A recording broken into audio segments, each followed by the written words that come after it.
You're telling everybody else to sell theirs. You're a climate extremist, aren't you, Professor? Certainly not, Senator. You are a political extremist, aren't you? Certainly not, Senator.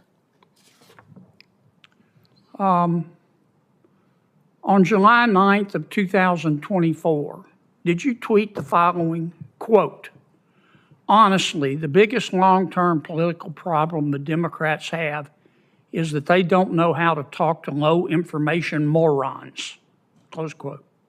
I don't believe those are my words, Senator. I'd have to be able to see them if you would share that with me. Yeah, here it is, big as Dallas. All models are wrong, but some are useful. Those weren't John Kennedy's words. They were the witnesses. And that single line set off one of the most brutal Senate takedowns we've seen all year.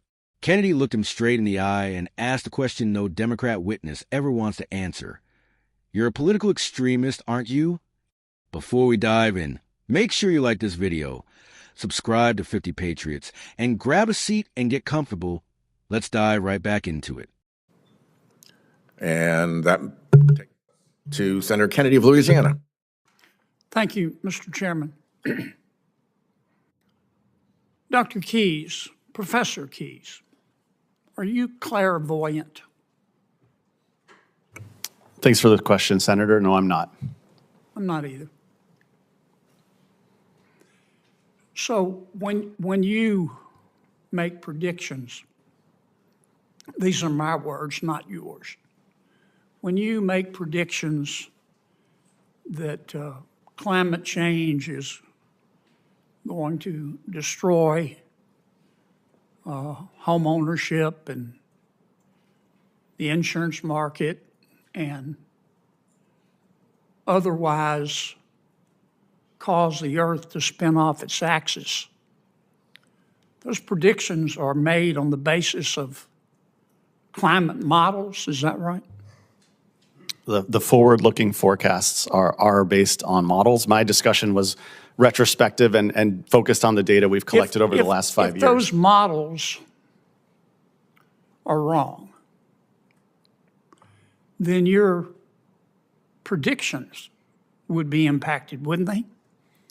Senator, I would say that the famous quote is that all models are wrong, but some are useful. And in this case, there's a preponderance of evidence that suggests the direction that climate's headed. Methanethiol? I'm not aware of that term, Senator. I'm surprised. I've read a lot of your writings. You seem to fancy yourself as a climate expert. Senator, I'm an expert on housing markets, mortgage markets, and insurance markets. I'm not a climate scientist. If I told you that methanethiol is a sulfur-based aerosol gas, kind of smells like rotten cabbage, that is produced by microscopic plankton in all of our oceans, which cover 75% of the Earth's surface. Would you have reason to disagree with me? I certainly wouldn't, Senator. I'm here to talk about insurance. If I told you that this methanethanol is an aerosol, which escapes into our environment, it oxidizes and produces particles that substantially reflect the sun's radiation and heat and prevents climate change. Would you have a reason to disagree with me? I wouldn't, Senator. I'm here to talk about the insurance crisis. I know you don't want to talk about things that undermine your confident assertions, but this is important. The Institute of Marine Sciences and the Cabrera Institute of Physical Chemistry just a few days ago published a startling study.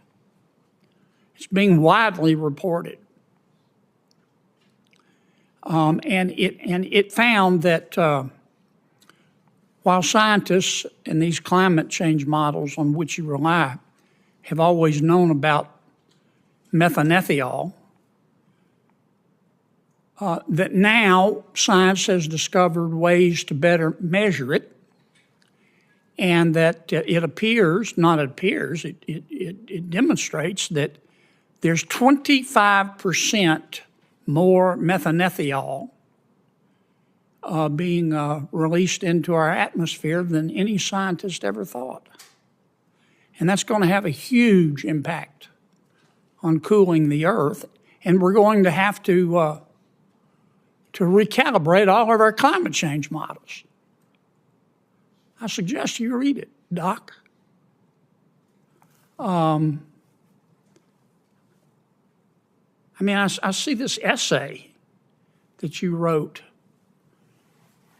in the New York Times, appropriate New York Times.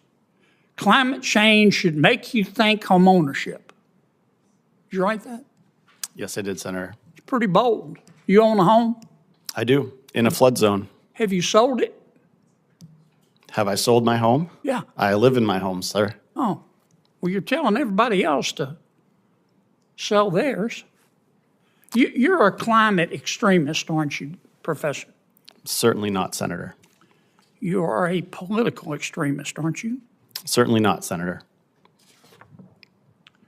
On July 9th of 2024, did you tweet the following, quote, "Honestly, the biggest long-term political problem the Democrats have is that they don't know how to talk to low-information morons," close quote.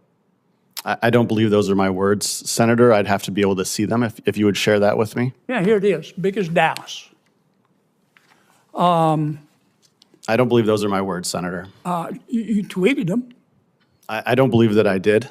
Yes, you did. I may have liked someone else's tweet or retweeted someone else's tweet. Do you Those often are not my words. like tweets you don't agree with? Those are not my words, Senator. Yeah, but you tweeted them in approval, didn't you? You Those are can't not- make this cat walk backwards, Professor. Those are On not July my, 16th, those are not my words, Senator. 2024, did you tweet the following, quote, "A big part of modern right-wing culture is this frisson of the illicit. The reading of this or that writer or account that are outre in whatever ways, fascist, race IQ obsessives, Holocaust denial adjacent, people with very weird sexual fixations and pathologies they turn into their own philosophy, etc. A lot of them, and I think this is true of Vance, and definitely true of the creepy Silicon Valley MAGA weirdos, have simply pickled their brains," end quote. Again, Senator, those are not my words, and I did not Tweeted them, tweet. Professor. I did not tweet that, sir. Those are not Senator my Kennedy, words. Let me make this last point. You've got for more a lot than of 2 nerve. minutes over your time. We You've have got other a lot of senators nerve, waiting. Professor, coming You here always go over your time so that I have to call and it lecturing for us you. about Holocaust denial But being really, from the University of Pennsylvania. You have other senators who are waiting for their time, and you're well over yours. Thank you for your indulgence, Mr. Chairman. Senator Kane. This hearing starts with Senator John Kennedy doing what he does best, calmly letting a witness talk himself into a corner. The Democrat-backed professor comes in armed with climate models, predictions, and apocalyptic warnings about home ownership and insurance markets collapsing. Kennedy immediately draws the line. You're not clairvoyant. These are predictions, and predictions depend on models. If the models are wrong, the predictions collapse. The witness admits it. All models are wrong, he says, but then still insists his conclusions are reliable. That's when Kennedy starts pulling the thread. He introduces scientific uncertainty the climate industry hates to acknowledge. Variables, aerosols, cooling effects. The witness repeatedly dodges, hiding behind, "I'm here to talk about insurance." But Kennedy won't let him escape.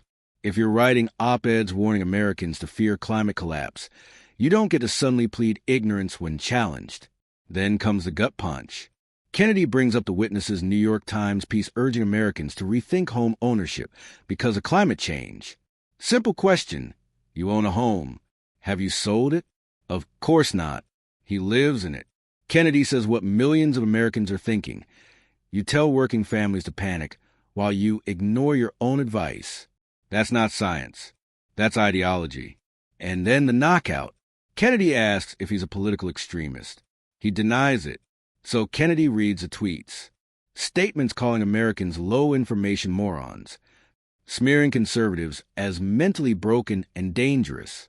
The witness denies tweeting them, despite the timestamps, and fumbles through explanations about liking or retweeting content. Kennedy never raises his voice. He doesn't insult. He lets the record do the damage. By the end, it's clear this wasn't neutral expert testimony. It was partisan activism wrapped in an academic title. That's why these hearings matter.